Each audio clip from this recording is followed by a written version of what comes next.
Cependant, à l'instant où tous les cadres se lèvent pour accueillir le PDG, la femme réalise avec effroi que son mari, avec qui elle vient de se marier précipitamment, est en fait le PDG d'un groupe valant des milliards. Elle est soudainement un peu perdue. 3 jours plus tôt, la femme, venue pour un rendez-vous arrangé, rencontre par hasard le PDG venu pour affaires. Lorsqu'elle se retourne et voit le PDG, elle est instantanément éblouie par son charme. Le PDG, intrigué, s'assoit en face d'elle. Au cours de la conversation qui suit, le PDG apprend que c'est déjà le 6e rendez-vous arrangé de la femme. Mais pour une femme de 28 ans, réussir un mariage arrangé est extrêmement difficile. La femme ne fait ses rendez-vous que pour réaliser le souhait de sa mère.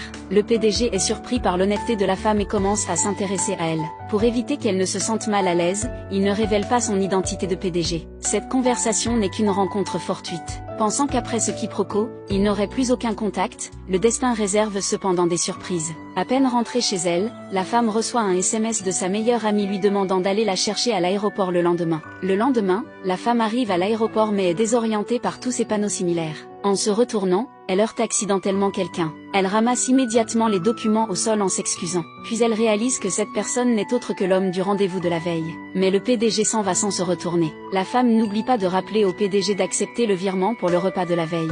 Après avoir retrouvé sa meilleure amie, celle-ci l'interroge sur le rendez-vous de la veille. La femme dit que bien qu'il soit très beau, il y a quelque chose d'étrange. Son amie n'en revient pas qu'un homme puisse sembler si charmant aux yeux de la femme. Son amie a très envie de savoir à quoi il ressemble, mais la femme met rapidement un terme à la curiosité de son amie. Peu après, la femme apprend que sa mère est gravement malade. Elle se précipite à l'hôpital dans la nuit. L'état de sa mère est préoccupant. La mère, qui l'a élevée seule depuis son enfance, est sur le point de la quitter. Les défenses émotionnelles de la femme s'effondrent complètement et elle s'évanouit, incapable de tenir le coup. Heureusement, le PDG apparaît et la rattrape. Le plus grand souhait de la mère avant de mourir est de voir sa fille se marier. Pour réaliser ce vœu, la femme ment en disant qu'elle a déjà un petit ami. La mère est folle de joie. Après son décès, sa fille ne sera plus seule. Pour étayer ce mensonge, la femme envoie un message proposant un marché au PDG. Elle veut qu'il soit son mari pendant 1 an. En échange, elle paiera toutes les dépenses du PDG pendant cette année. Le PDG n'en revient pas qu'en tant que patron d'un groupe valant des milliards, il va être entretenu pendant 1 an.